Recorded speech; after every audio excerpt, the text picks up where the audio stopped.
Well, hello, model car fans. Welcome to the Muscle Car Modeler. My name is Ral, and this week I'm working on my Dave Strickler 65 Dodge Coronet altered wheelbase car. This is the Model King Moebius kit issued altered wheelbase Dodge, and having some fun with it. And it's going pretty easy.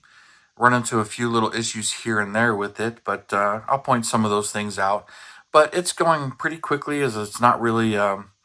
I'm building it fairly out of the box, not really going to town as far as details go, and just enjoying it.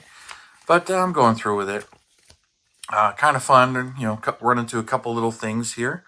But here it is. I showed you the body before. The last time you seen it, I had decaled it, clear coated it, which the body here. And then since then, I did the bare metal foil all around the windows and stuff. That's really the only bare metal foil on this, which, as race cars go, it's kind of fun because, not quite as much trim as, some of the other stock cars, especially when I look at the amount of foil that went on my 64 Chevelle SS convertible. Don't quite realize how much foil that actually is. But, and then this one, I did paint the headliner. This is just Tamiya spray, champagne gold. And, just sprayed it and polished it out if it got any overspray anywhere. Got the foil on it. The inside is painted white as well and then clear coated because some of that's going to be visible. And because I was painting the chassis body color, but all the interior is sprayed. One thing I did mention before with this one when I was working on it is I had an issue on the hood. So I did fix that and touch up spray the hood. So this is ready for clear. The bottom is cleared. The top is not. I didn't get to that yet. Scoop is ready for clear as well. And one thing I did forget, the windows. So the pillars right here that are, part of the door frame and the B pillar. Forgot to paint those. So those are now painted and they're ready for clear as well. So these four pieces need to be clear coated. But, and then that's really all that's really holding it up. So I'll get to that this weekend, hopefully, with the Christmas weekend coming up. But I have been working on the interior here and really happy with it. I was back and forth on whether or not I was going to keep the passenger seat in it, but it just looked really awkward without the seat, even though the race car, this particular one, as it's currently restored, the seat is removed. Let me pull the dash out here. This dash is not glued in. So let's get this out. It's a tight fit though. Here we go. So I did modify the dash and sand off all the details here and smoothed it out to give it more of the race car. Got the decals on there, the gauges on there. I added these gauges at the bottom because the real car has them. I need to put the tack on the top and a little bit of detail painting. Steering wheel is detail painted as well. Cut the horn ring off of it. Just like the race car. And then, of course, the automatic lever that was on there, cut that off as well. So this is pretty much ready to glue into the dash, and the dash is pretty much ready to be glued in there. I may do a little bit more detail painting to it, but it's pretty much ready. So put that aside. But you can see the rest of the interior, especially with that shifter and the shifter hump that goes in there, and the roll bar, a little bit of bare metal foil on the inside release handle. So roll bar is painted white and clear coated.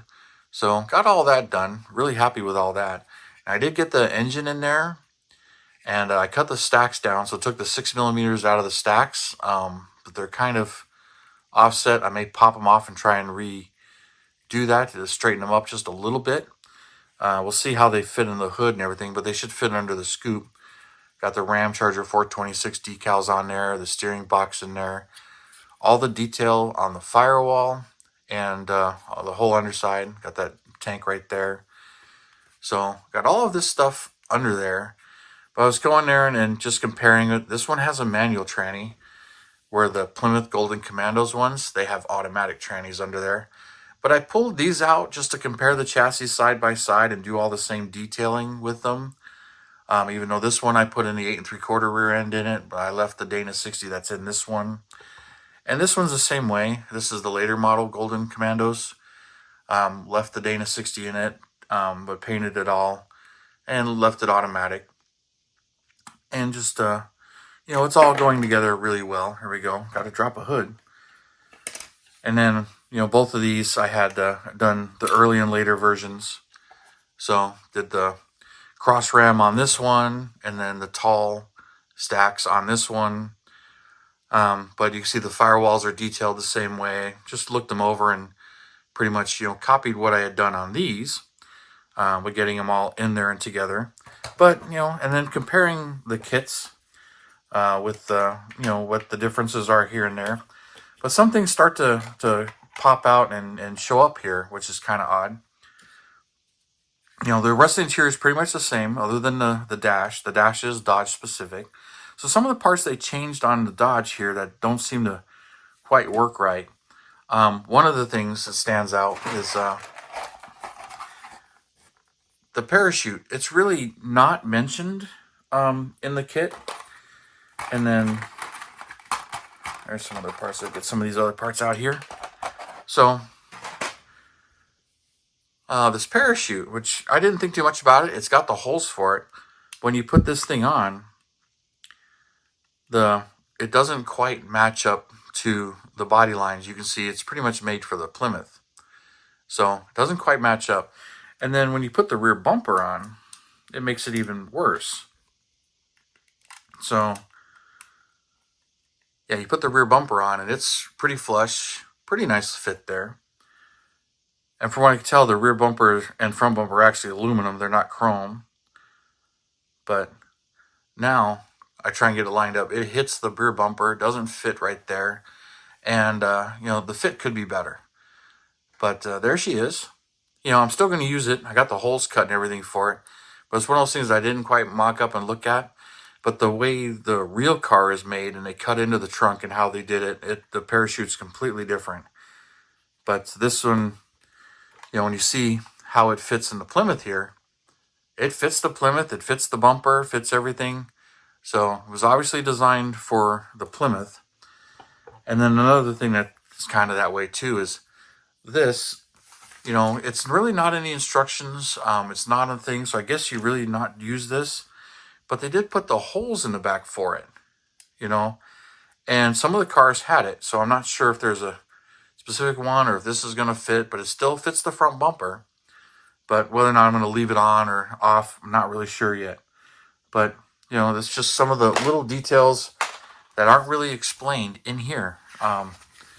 So it's kind of funny. You kind of look it over and you start to realize when it comes to the back panel, they show the holes. They don't really mention the parachute at all. So it's not really talked about. The front piece is not really talked about either. And the front suspension here, where's that at? So anyway, yeah, here's all the front suspension. And when you see the bumper and you're putting the front bumper on and everything, it's not really mentioned. So yeah, there's where the front bumper's going on. So it's really not mentioned either. It's like, okay. But looking at reference photos and everything, and the instructions on this one don't tell you which parts aren't used. It mentions that some are not used, which, has become standard practice, but it actually doesn't have a list of all the part numbers not used. The Plymouth versions did, but this Dodge version, not so much. But anyway, still making it fun. It's not as confusing, but I got the chassis all pretty much ready, dropping here. So the body, other than some of this chrome and stuff, it's pretty much ready. Just gotta glue the side windows in, which require the clear. And then I can pretty much, put the chassis in and see how the hood fits, but the hood needs to be cleared too. So it's almost ready to be put together. So I got a couple little bit more detailing to do on the interior and dash and everything, and then start painting the wheels. I just popped them together, but I haven't painted them. And on this one, I'm doing the rear ones as well, where both of these I use the steel wheels on the backs and not the wheels on the front. Use the aluminum ones on the front, or magnesium, I think is what they really were. But so just changing it up and having a little bit of fun with it. But still, enjoying the kit. It's definitely different. I don't do a whole lot of race cars. I do some, but I kind of stick with like factory sponsored kind of stuff, which is what's making it, for me, entertaining, researching them and seeing what they did to them, and all the stories, because the race cars are very specific stories. So it's a lot of fun. Enjoyed building the Thunderbird, some Thunderbolts, and I'm enjoying doing this Coronet here. And I got a couple more kits still, so yeah, we'll see how it goes. But I'm fully enjoying this, so I'm kind of curious what you guys think of it, and if you guys are enjoying this one as well. So you guys, after watching this, you guys have a good Christmas that's coming up and everything. A very Merry Christmas and Happy Holidays and everything. And I'll keep pumping out the videos here for you guys, as I'm looking forward to having a week off as well. But thank you for tuning in, subscribing, and all your comments and everything. I really do appreciate it. And you have a wonderful weekend, and I'll see you next time.